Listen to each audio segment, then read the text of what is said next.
You clapping, James, but I hated that. You ain't like that? I didn't like it. The only reason I didn't like it is this.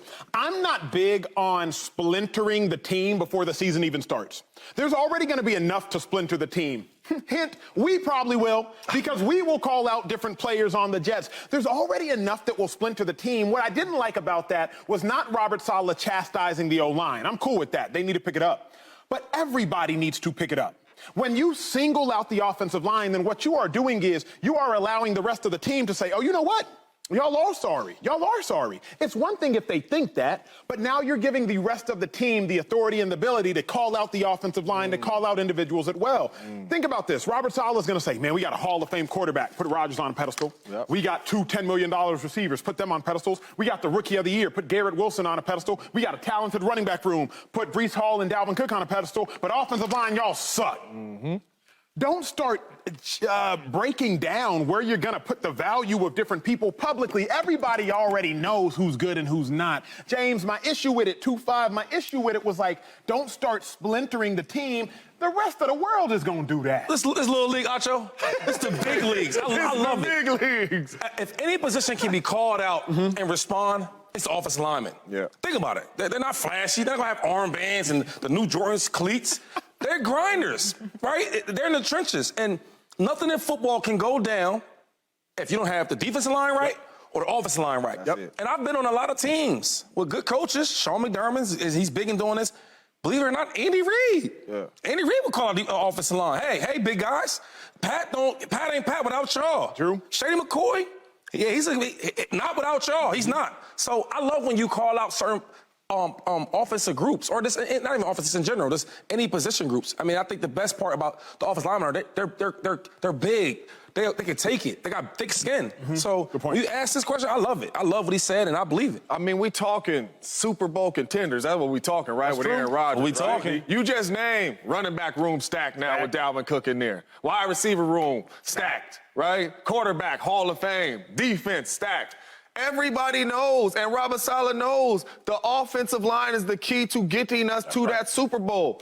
So for me, with him calling you out, y'all had to be playing bad. Bad. You know, that's why ain't nobody in that video shrug their shoulders or nothing. Everybody in that video like, get him. They're like, true that. True that. But Shady right, it don't matter. If them trenches is not there, I don't care who is under center, right? He won a ring with Tom Brady in Tampa Bay. Right? That defense was on Patty Mahomes. As great as Patrick Mahomes was, that defensive line was on him. So you cannot win a championship. You can win games, but you cannot win a championship without those trenches doing their jobs. And it starts up front in the O-line. Get on them. Well, guys, it's always one of those days. It's not every day, but every once in a while, I'm super duper right about something. And I get to, do my little sarcastic brag. But Shady, what have I been saying is the biggest question mark about this team.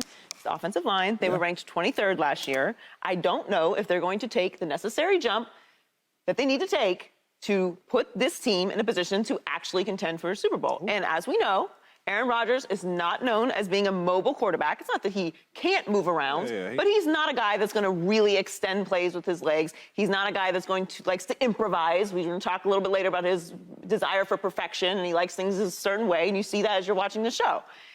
This offensive line has to be better if they're going to go where we think they can go. And nothing Robert Saleh said is a lie. I hear what you're saying about planting a seed of something that we all already know, but they don't really have time for feelings right now. They are in a very crunch time situation. No other team maybe in the league is living more in the present than the New York Jets. We can talk about maybe what they can do next year, and Aaron's talking about how many more years he wants to play. We all know this is about this year. That's why they just signed Dalvin Cook. That's why they went and brought in everything that Aaron wanted. It's about this year. Tomorrow is not promised, and the Jets are practicing be here now. They have to get it done right now. So the time for easing people into a situation or, hey, let's just come out. Get it done. That's it. Everybody else is getting it done. It's on you. For clarity, I have no issue with him calling out the offensive line. I obviously didn't do a good enough job stating that. I have issue with him singling out the offensive line. If I'm not mistaken, I listen to you, Shady, every time you talk about different subjects. You talked about winning a ring with Bruce Arians and Tom Brady. Bruce Arians, as we all know, if y'all were paying attention, he would call out Tom Brady aggressively. Now, everybody knows Tom Brady is the last person you should call out. I know BA because he coached my brother for 2 years with the Arizona Cardinals, so I know BA going back to 2014 and 15. But Shady has attested to, and I can attest to, you call out Tom Brady because you want everybody to know I'm calling everybody out. I don't want to single out this person. I don't want to single out that person. Right. I have played on teams where I'm like, Coach, I played a perfect game. But Coach is cussing me out because he needs to cuss out the defensive lineman too. He's cussing me out because he needs to cuss out the safety too. So I'm like, oh, bet. I know what this is. James, you got kids, 2-5, you got kids. I'm sure there have been times where you say, hey, we're about to go into this store, about to go into this church, about to go into this whatever. Everybody be quiet. You know you only talking to maybe that one. You might only be talking to maybe those two, but you're going to say everybody because this is a team thing, Jay. This is a collective thing. That is what I'm referencing is when I play on those sports teams, it's like, don't single people out because everybody can be better. So, but doesn't that drain the potency of it? Like, if everybody knows, like, the defense knows, well, we're good. Like, we're getting better. We look good. We're playing good. We're holding up our end of the bargain. The receivers know that they're in lockstep. Like, they're putting in their work. They look good. Everybody looks good except for this one group. Yeah, psychologically, I hear what you're saying, but they are the ones who are messing up. So if you're yelling at everybody when you do those things, it's like, okay, I know they're not really yelling at me. And is the person who they're supposed to be receiving this message actually hearing it because they're not being put on the pedestal that they need to be put on for their performance? I think it's more like, so you spoke of Bruce Arians. He's the best at it, first of all. And the times that he would speak at Tom probably didn't play well, right? And he gonna call him out. And it's like you make everybody accountable. Damn, we call time out? Oh, man. Because we all watch the tape. As teammates, like, in the huddle or when you come off the field from a third down or fourth down and they bring the clipboard, not the clipboard, the iPad, and you can see the play, what happened. And you can see on that drive, like, who messed up. So that's one part. But then you go after the game, now you can watch the whole game. When we all watch the game, okay, the linebackers, they did bad. The wide receivers, they did bad. The running backs, so you can see it. So when the coach calls you out, it's like, it ain't a surprise. The line, y'all letting us down, and I'm calling you out. And then it's how you respond. Now, it's the way you say it. I think the way he said that was more like, hey, look, you know, it's so much hype about the Jets. We paid these wide receivers. We got this Hall of Fame quarterback in here. You know, we got these running backs we just got, you know. So we got these talented dudes, but then we're not blocking up front. See, but that's what I don't like, Jay, is because it's like, we know we have a Hall of Fame quarterback. You gonna tell us that every time? We know, like, don't remind me that I'm sorry. I'm trying to get right, too. And the thing that frustrated me most, Shady, we both played for Chip Kelly in 13 and 14. Chip is an offensive coach.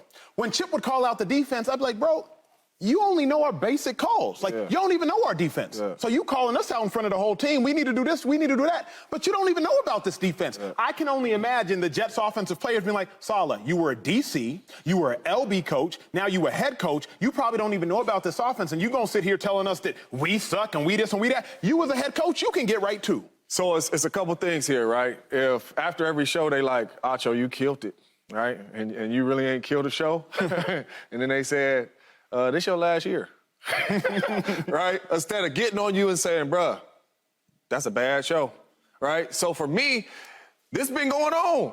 And we've been like, hey, okay, it's gonna get a little better. Let's try to do it. Let's move this dude over here. Let's move him around here, right? Let's not get on him yet. You know what I'm saying? And like Robert Saleh said, this was our first time to go out here in a competitive situation and show them that we a different Jets team, and that did not happen. It's the same offensive line getting beat up.